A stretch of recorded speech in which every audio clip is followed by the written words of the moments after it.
El Señor esté con ustedes. Lectura del Santo Evangelio según San Mateo.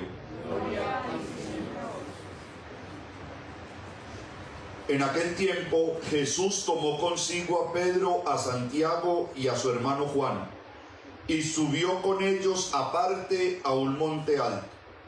Se transfiguró delante de ellos, y su rostro resplandecía como el sol, y sus vestidos se volvieron blancos como la luz.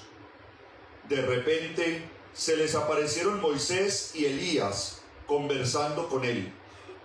Pedro entonces tomó la palabra y dijo a Jesús: Señor, qué bueno es estar aquí. Si quieres, haremos 3 tiendas, una para ti, otra para Moisés, otra para Elías. Todavía estaba hablando cuando una nube luminosa los cubrió con su sombra, y una voz desde la nube decía: Este es mi Hijo el amado, en quien me complazco, escúchenlo. Al oír, los discípulos cayeron de bruces, llenos de espanto. Jesús se acercó y tocándolos les dijo: Levántense, no teman. Al alzar los ojos no vieron a nadie más que a Jesús solo. Cuando bajaban del monte, Jesús les mandó: No cuenten a nadie la visión hasta que el Hijo del Hombre resucite de entre los muertos. Palabra del Señor.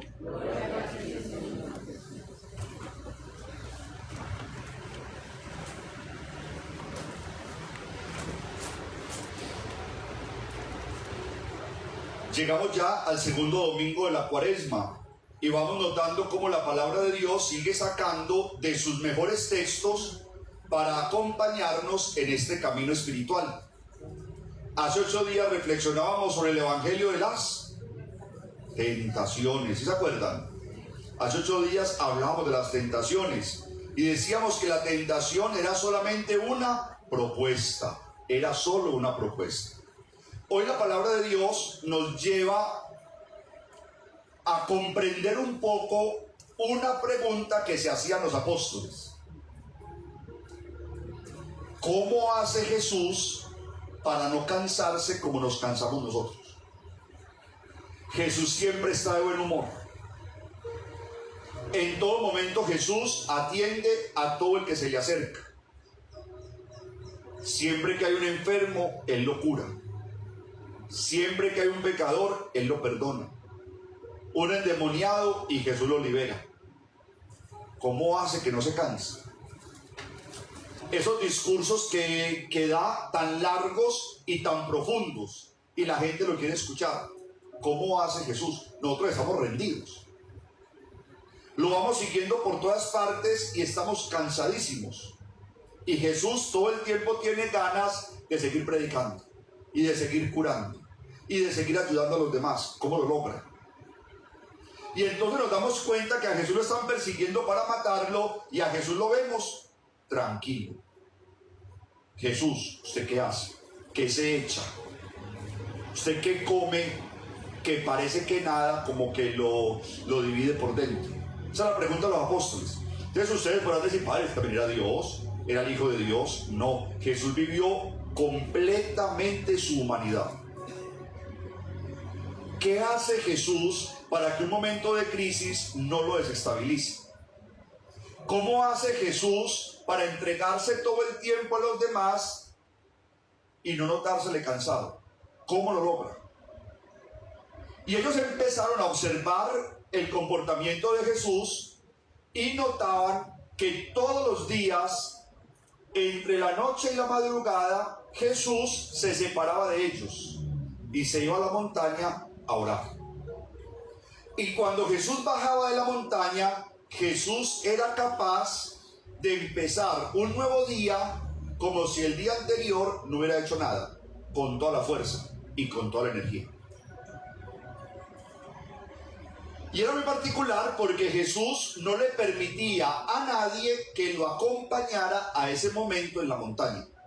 Señor, te vamos a acompañar. No. Ese es mi momento. Ese es mi espacio. Es el momento de mi descanso.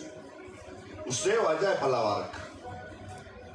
Señor, pero usted, ¿qué es lo que hace tanto en la montaña? No, ese es mi momento. Señor, acabe de rezar pues rápido que ya nos vamos a ir. Y Jesús les dice, no, empiecen a remar. Y Jesús termina de orar y baja de la montaña y camina sobre las aguas. Y al otro día multiplica el pan para más de 5,000 personas. Y cura toda clase de enfermedades. ¿Qué pasa en la montaña? Señor, ¿qué sucede allá? ¿Usted qué ritual está haciendo? Señor, ¿usted qué está mandando allá? ¿Qué está pasando en la montaña? Que cuando usted baja de la montaña, todo es prodigioso. Esa es la pregunta que Dios tiene. ¿Qué sucede allá? ¿Qué sucede allá que a usted siempre lo vemos bien? Y cualquier día llega Jesús y llama a Pedro, a Santiago y a Juan, que es el evangelio de hoy. Y entonces les dice, vengan conmigo. Y se los lleva entre la noche y la madrugada a la montaña. Se los lleva a la montaña para dejar que ellos vean qué es lo que sucede en la montaña cuando Jesús entra en oración. Y él no les da ninguna indicación. Solamente Jesús llega a la montaña, se dispone a orar y su rostro comienza a brillar. Y sus vestidos resplandecen. Una paz única inunda todo el lugar. Y empiezan a aparecer unas presencias. Para un judío, lo más grande que podía aparecer era Moisés y Elías. Moisés representando la ley y Elías los profetas. Para un judío era imposible poder ver a Dios. Pero si podemos tener un contacto con Moisés y con Elías, era lo más grande. Y entonces dice el evangelio que estaban Moisés a un lado y Elías al otro. Ya Pedro, Santiago y Juan estaban descuadernados. Ya habían entrado en una órbita diferente. Estaban fuera de sí, felices con lo que estaban viendo. Y llega la cereza del pastel. De una nube sale la voz de Dios, que dice, este es mi hijo amado, escúchenlo. Ellos entraron en el colmo del estupor. Y entonces Pedro le dice, Señor, qué bueno es estar aquí. No bajemos más. Abajo hay angustia, abajo hay sufrimiento, abajo hay dolor. Aquí hay paz, hay tranquilidad, hay compañía, hay presencia, hay vida, hay fuerza, hay esperanza. Señor, no bajemos más. Hagamos 3 tiendas. Una para ti, otra para Moisés, otra para Elías. Y entonces luego de que Dios desde la nube termina de hablar, ellos como que vuelven otra vez en sí y ven a Jesús solo con ellos. No les he dicho nada, solamente les acabé de contar el evangelio un poco emocionado. Ahora entendamos ese evangelio. ¿Qué sucede cuando oramos? Cuando ustedes y yo oramos, nos pasa lo mismo que a Jesús. Cuando ustedes y yo oramos, estamos solos con Dios. Pero entonces, en esa soledad, Dios comienza a crear un espacio, un ambiente para cada uno de nosotros. Y en ese ambiente lo primero que sucede es que la oración nos ilumina. Hace que ustedes y yo brillemos con más fuerza que nunca. Por eso en la oración descansa la mente y aparecen las ideas. En la oración descansa la mente y llega la creatividad. En la oración aprendemos a mirar las cosas desde otro punto de vista. Cuando ustedes y yo nos acercamos a orar, comenzamos a brillar. Y yo le decía a los muchachos del grupo de los jóvenes ayer que cuando uno ora es como cuando uno tiene una velita apagada y entonces se acerca a la velita encendida y toma luz de ella. Cuando uno ora, entonces uno, cerquita de Jesús, se llena de la luz de Jesús. Y luego alguien más se podrá acercar a mí, que estoy encendido, y prender su propia velita. Entonces cuando Jesús ora, brilla. Por eso cuando Jesús predica, la gente dice, este hombre habla con autoridad. Hasta los demonios le obedecen. Es que es un hombre que está brillando. ¿Por qué? Porque ha orado. Pedro le dice a Jesús cuando se hunde en el mar: Señor, ¿por qué yo no pude caminar sobre las aguas como tú? Y Jesús le dice: porque no oraste. O sea que si yo oro, camino sobre las aguas. Y Jesús le puede decir tranquilamente: si tú oras, los problemas no te ahogan. Si tú oras, las tristezas no te acaban. Si tú oras, entonces tienes consuelo. Si tú oras, renuevas la esperanza. Si tú oras, eres capaz con el mundo. Eres capaz de caminar sin que el mundo te absorba. ¿Qué es lo segundo que sucede cuando Jesús ora? Lo segundo que sucede es que Jesús nunca experimenta soledad. El Papa Benedicto XVI decía: el que ora nunca está totalmente solo. Por eso aparecen las presencias de Moisés, de Elías, la voz de Dios, porque el que logra conectar verdaderamente en la oración siente ahí, enfrente de él, de una manera privilegiada, la presencia de Dios. Y la presencia de Dios termina inundándolo absolutamente todo. O sea que la soledad de la vida se puede mitigar en la oración de todos los días. Lo tercero que Jesús experimenta cuando ora es una paz única. Es el cielo en la tierra. Y cuando uno ha experimentado esa paz tan grande en la oración, lo de la tierra es llevadero. Lo de la tierra es pasajero. Lo de la tierra se puede solucionar. ¿Por qué? Porque en la paz que Dios me da, me hace sentir que las batallas que enfrento no las enfrento solo, sino de la mano de Dios. Por eso una persona que ora tiene la capacidad de caminar un poquito más. Es capaz de un poquito más. Logra llegar un poquito más lejos. Porque el que ora tiene una ventaja. Los límites que el mundo le pone no se vuelven límites de la persona de oración.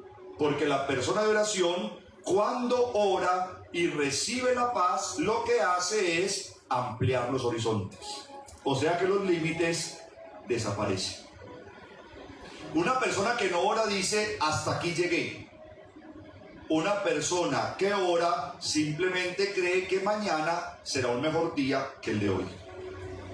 Una persona que no ora simplemente ve el límite y ahí se rinde. Y luego nos dice que rendirse también es cuestión de sabios, para justificar su rendición. Una persona que ora sabe que este límite también tendrá su manera de ser solucionado. Y entonces el límite no lo convierte en un punto de llegada, sino que lo convierte en un reto, en una aventura, que luego termina superando. Lo que pasa es que una persona que ora, al llenarse de la paz de Dios, siente que es capaz de muchas más cosas en el mundo.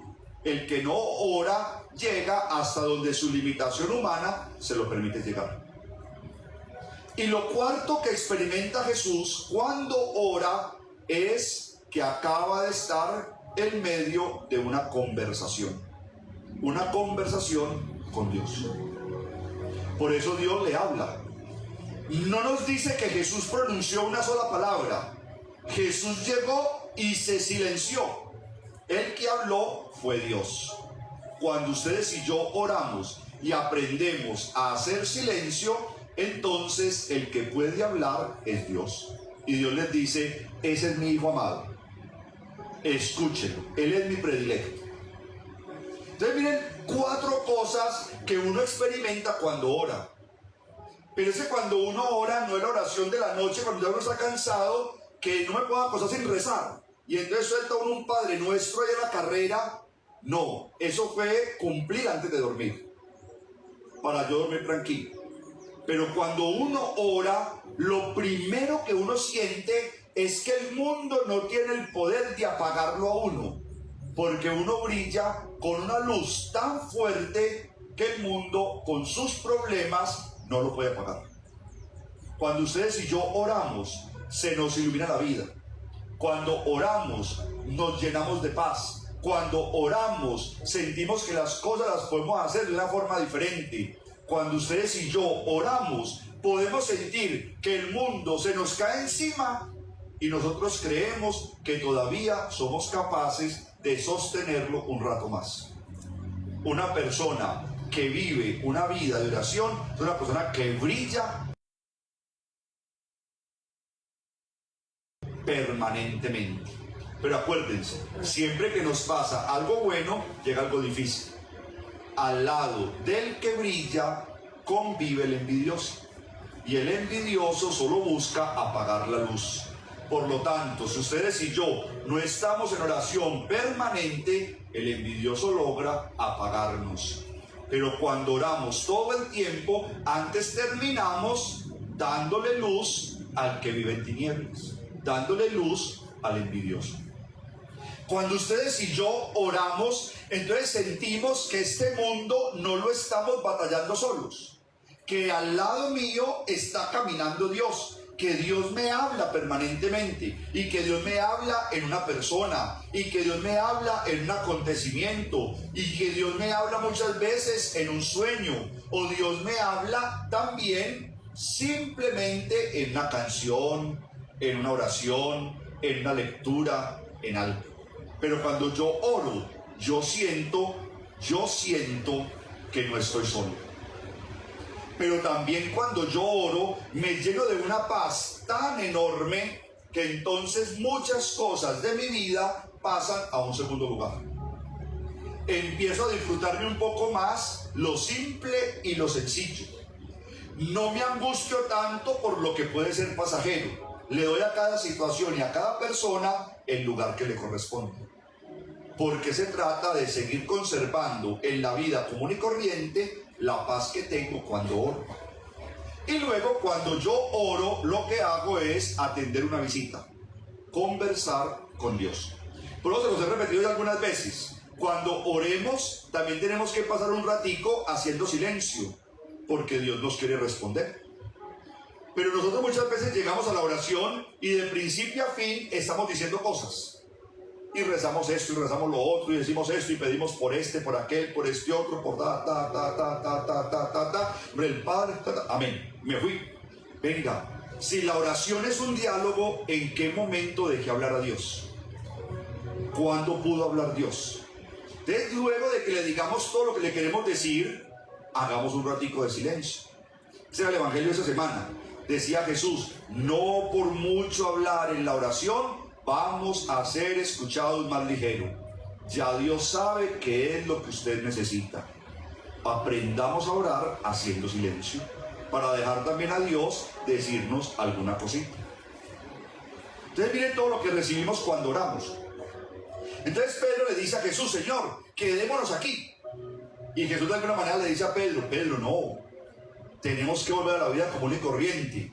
Ya recibimos las herramientas para ser capaces con la vida que hay allá abajo. Cuando uno ora, entonces uno sabe que es capaz con la vida. Qué bueno que ustedes y yo aprendiéramos este detalle hoy. ¿Cómo se vencen las batallas de la vida? Las batallas de la vida se vencen de rodillas. Las batallas de la vida se vencen de rodillas. Estar de rodillas ante Dios es permanecer de pie ante el mundo. Cuando yo no estoy de rodillas ante Dios, termino estando arrodillado ante el mundo, humillado ante el mundo. Estar de rodillas ante Dios es poder permanecer de pie ante el mundo. Y crean que esas batallas las vamos a vencer. Vamos a terminar heridos, vueltos nada, pero de pie. Porque Dios no permite que ninguno de sus hijos termine humillado. Acuerde lo que dice en la oración, este es mi hijo amado. ¿Qué significa eso? Yo lo defiendo, yo lo cuido, nadie me lo humilla, es mi hijo, es mi hijo. Los que nos humillamos somos nosotros mismos cuando terminamos postrándonos ante un vicio, ante un hábito, ante una persona. Cuando terminamos mendigando un poco de atención, un poco de amor, un poco de cuidado. Delante de Dios hay luz, hay presencia, hay paz. Delante de Dios hay una conversación que transforma la vida. Padre, eso es lo que sucede cuando uno ora. Eso sucede cuando uno ora. Padre, si uno ora apenas un minutico o dos, si lo hace bien, eso sucede cuando usted ora.